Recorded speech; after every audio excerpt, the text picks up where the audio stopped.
El tema es que consumió cristal, dicen, ¿no? Entre otras drogas. Y siempre el contexto, bueno, hay varias aristas, ¿no? Por un lado, recién hablábamos, ¿no?, de la responsabilidad de los adultos, tanto el dueño de un boliche, esto de hacer entrar a menores u otra persona que lleva a menores a otro lugar, porque después está, yo imagino, gente del otro lado de la pantalla diciendo, bueno, tenía 15 años, ¿qué hacía una nena de 15 años ahí?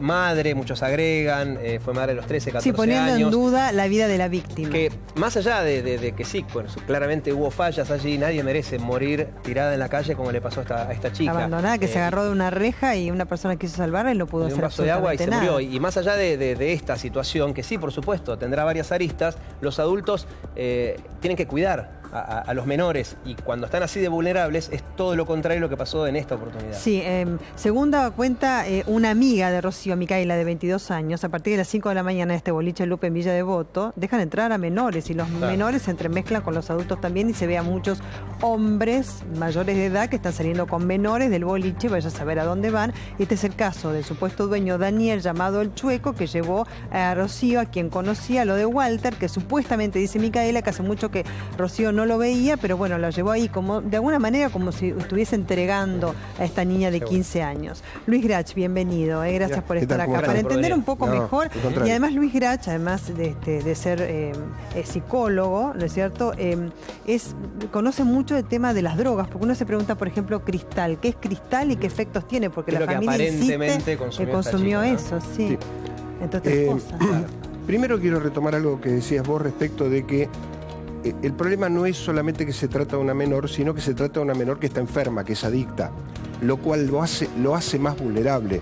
Nosotros no podemos considerar a un adicto como alguien que tiene sencillamente una propensión a las transgresiones de conducta, sino que es un enfermo y además de todo es menor, es doblemente vulnerable. Por lo que las noticias dicen, aparentemente esta chica puede haber consumido cristal. Les voy a tratar de explicar un poco más sencillamente qué es el cristal. El cristal es la forma en la que se presenta una droga que es el metilendioximetanfetamina. Es una metanfetamina, es una droga ilegal que es 3 veces y media más potente que la cocaína.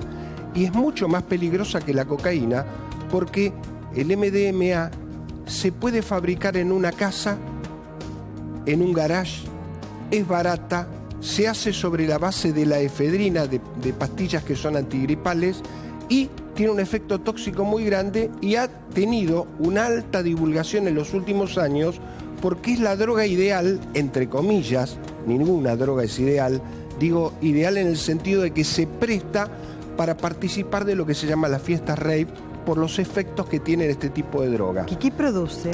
Exactamente, produce varias cosas. Primero depende de por dónde se absorba la droga. ¿Es una pastilla?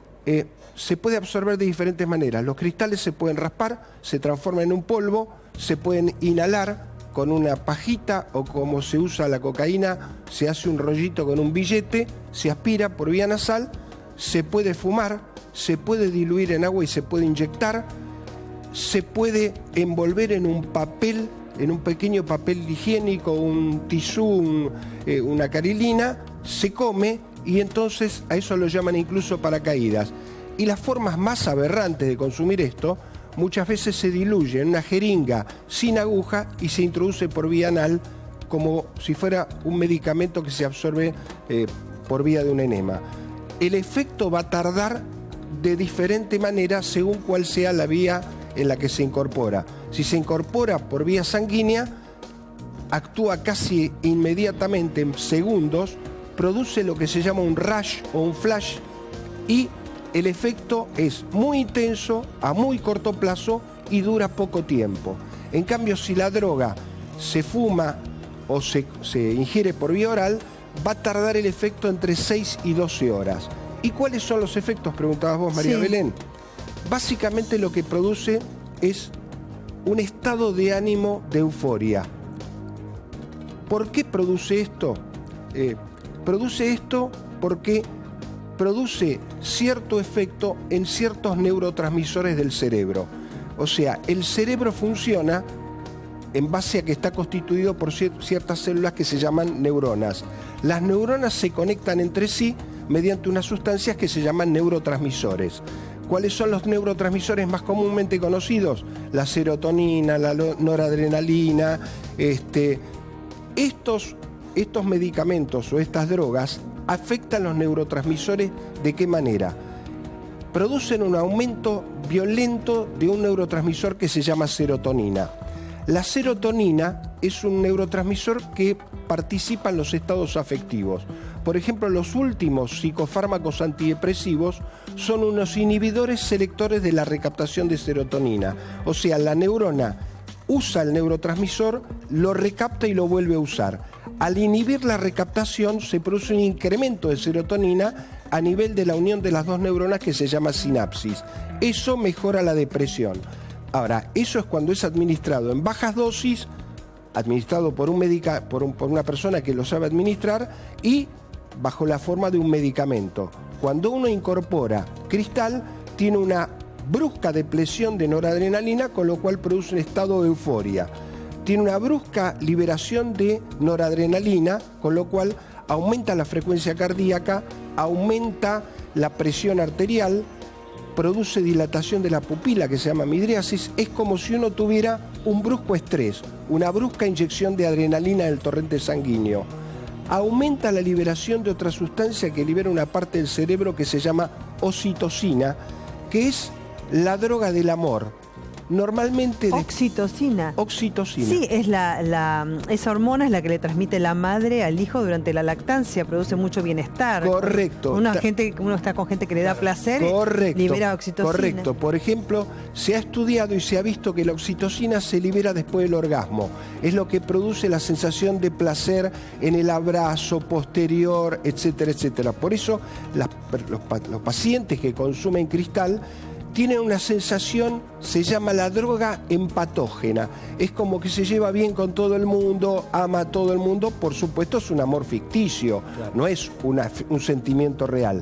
Se han hecho experimentos donde se le dio cristal a una persona, metanfetamina a una persona común y corriente, y en una pantalla de una computadora se le proyectaban imágenes de expresiones faciales de diferentes personas, cara de enojado, cara de triste, y él veía una cara amigable en todas las caras. Claro. O sea, hay una tendencia a sentirse unido con el mundo, amoroso, y eso hace que una persona vaya y se sienta a gusto y además produce una liberación de adrenalina, por lo cual una persona puede estar bailando durante 6 como que todo está bien. Ahora me pregunto, las consecuencias negativas vienen ahora, ¿no? Ahora, sí. A eso vamos a preguntar también. Sí, arranca todas lógico, son negativas. ¿Por qué consumen los chicos? Por sí. todo esto que usted nos explica. Ahora, y en el corto, mediano, largo plazo, ¿qué les pasa? Ahora, todas las consecuencias son negativas porque yo tenga una falsa sensación de empatía, me lleva a que de pronto creo que todo el mundo me quiere. Y me voy con cualquier persona. Exactamente. O tengo relaciones. Correcto, muy bien. Además,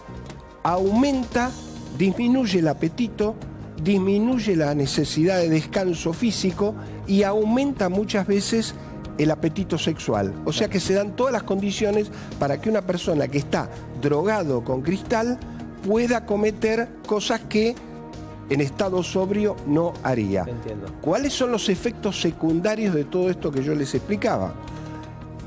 Primero, por un aumento de la presión arterial, una persona puede tener un derrame cerebral, puede tener un accidente cerebrovascular. Produce un aumento de la temperatura corporal, con lo cual pueden coagular ciertas proteínas y una persona puede hacer una insuficiencia renal o hepática. Produce lo que se llama la boca de la metanfetamina, que es por la sequedad que produce en la boca, habitualmente toman muchas bebidas gaseosas, dulces, o usan muchos chicles y terminan dañándose enormemente la dentadura. Vos sabés que en el boliche no había agua, o sea, no vendían agua. Si querían agua tenían que ir al baño a tomar de la canilla, pero no había agua. Alcohol. Eso es peligroso, ¿no? Porque sí, peligrosísimo. Sí. Entre otras cosas también produce un efecto en lo que se llama el metabolismo interno, lo que son los iones, digamos, dentro del torrente sanguíneo. Nosotros tenemos glóbulos rojos, glóbulos blancos, tenemos plaquetas y tenemos ciertos iones, tenemos sodio, cloro, potasio, que participan, algunos de ellos, en la conducción eléctrica cardíaca, por ejemplo el sodio y el potasio. Habitualmente en estos pacientes baja el sodio, se produce un cuadro médicamente se llama hiponatremia y se mueren de hiponatremia. Cualquier persona que tiene una hiponatremia se puede morir. ¿Por qué? Porque se produce una acumulación de líquido dentro del torrente sanguíneo y se diluye. Es como si yo tengo una cantidad de sodio en 1 litro de agua, no es lo mismo que si lo diluyo en 5 litros de agua. Proporcionalmente va a bajar el sodio, puede bajar el potasio y hay alteraciones de la conducción cardíaca. Otros accidentes, ya dije, de la hipertensión arterial, puede haber fallas cardíacas y una persona se puede morir aún antes de esto. Por ejemplo, si cuando se inyecta no tiene la precaución de sacar el aire que hay en una jeringa, puede hacer una embolia gaseosa y morirse súbitamente porque le llegó esa burbuja de aire al corazón. O sea, no tiene ningún beneficio, ningún beneficio porque produce un falso sentimiento de euforia, un falso sentimiento de empatía y de amistad, una alteración de la conciencia. Con el tiempo produce severas alteraciones del ritmo circadiano, o sea, lo que es las horas que una persona necesita descansar y estar despierta. Cuando eso ocurre, suelen producirse reacciones paranoides, alteraciones del carácter, y cuando la dosis es excesiva, incluso el paciente puede tener agresividad, irritación, alucinaciones y pérdida de lo que se llama sentido de la realidad. Claro. ¿Y cuándo es excesivo? O sea, ¿cuánto hay que consumir, digamos, para derivar, por ejemplo, en este caso, la muerte, ¿no? Que debe haber consumido también otras sustancias. Nosotros no sabemos, no terminó la autopsia. Eso, primero hay variaciones subjetivas. No todo el mundo reacciona del mismo modo a cualquier sustancia farmacológica. Es lo mismo que el alcohol, digamos. Está comprobado que una persona que se vuelve alcohólica habitualmente tiene genéticamente una tolerancia mayor al alcohol. O sea, las personas que... Yo, por ejemplo, tengo una muy baja tolerancia al alcohol. Soy un aburrido. Claro. La gente menos chances de convertirse en alcohólico. Claro, porque el que tiene más resistencia es el que se cree todopoderoso, que toma mucho, no le pasa nada, y ese es el que después termina siendo un alcohólico. Correcto. Con esto pasa lo mismo, pero habitualmente tiene mucho que ver, no solamente con la dosis, sino con la vía en que eso se ingiere y con la frecuencia con que lo hace. Habitualmente cuando una persona aspira o se inyecta, al ratito, como tiene el rush, produce el estado de euforia, y cuando eso desaparece, al haber una caída rápida de los neurotransmisores como la serotonina, hace un cuadro depresivo, angustioso, y entonces reincide y vuelve a inyectarse nuevamente o vuelve a aspirar nuevamente. Con lo cual, con el correr del tiempo, fíjate vos, María Belén, una fiesta rave no dura 1 hora o 2 horas, dura 6, 8, 12 horas. Y eso hace que a lo largo del tiempo la persona se vaya olvidando. Es como el alcohólico. Vos vas a una fiesta con un amigo alcohólico, va por el 5.º whisky, vos le decís, pará de tomar, y el tipo dice, pero si recién tomé uno. Claro. Se olvida de lo que va tomando. Pero habitualmente, digamos, una dosis que se vuelve peligrosa es más o menos de 100 miligramos, donde en términos generales estadísticos estoy diciendo, pero en una chica joven que ha tenido quizás una reacción excesiva frente a esta sustancia, y además hay otro factor que es importantísimo, y es lo siguiente. Creo que no podemos ser tan ingenuos de pensar que el dealer es un tipo ético que te vende lo que dice que te vende. Habitualmente las drogas, si uno tiene cocaína o tiene cristal o tiene cualquier droga, lo que tiende a hacer es a rebajarla, a diluirla, y lo rebaja aún peor. O sea, ya de mala pasa a ser aún peor. Aún peor, claro. Porque las sustancias con que se hace eso muchas veces es con ketamina, con sustancias que son en sí mismas tóxicas y que potencian el efecto Entre las drogas entre sí pueden tener diferentes efectos. Una droga puede ser antagónica de la otra, una droga puede potenciar otra, y una droga puede sumarse a otra. Cuando se potencian, eso se llama sinergia. Muchas veces la metanfetamina es unida con drogas que producen una sinergia medicamentosa y el efecto tóxico es letal, como lamentablemente en este caso. Luis, brevemente, nota que subió la cantidad de pacientes o de chicos, porque esta chica Rocío tenía 15 años y ya la hermana dijo, sí, tenía problemas con las drogas, etcétera, etcétera.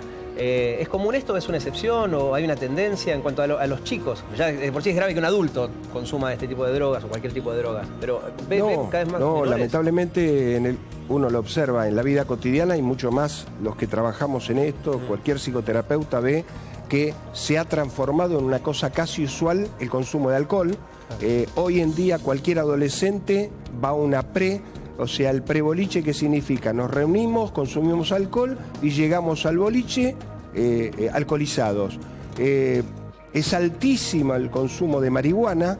La marihuana en sí misma es considerada la droga portero, que quiere decir que casi nadie empieza o debuta su carrera como adicto consumiendo cristal. Generalmente consumen alcohol, consumen marihuana, prueban estas drogas de diseño como las metanfetaminas y después cocaína u otras. Pero sí, lamentablemente vivimos en una época donde el consumo de drogas de todo tipo es alarmante y tenemos que considerar esto como una enfermedad social, como algo de lo que nos tenemos que ocupar, porque las drogas existieron siempre. En el año 39 hubo un psiquiatra que se llamó Sandor Radó que dijo: no son las drogas lo que hacen los adictos, sino que es la disposición del sujeto a usarla. De eso nos tenemos que ocupar. Muchísimas gracias, Luis Grache. Al contrario, un placer.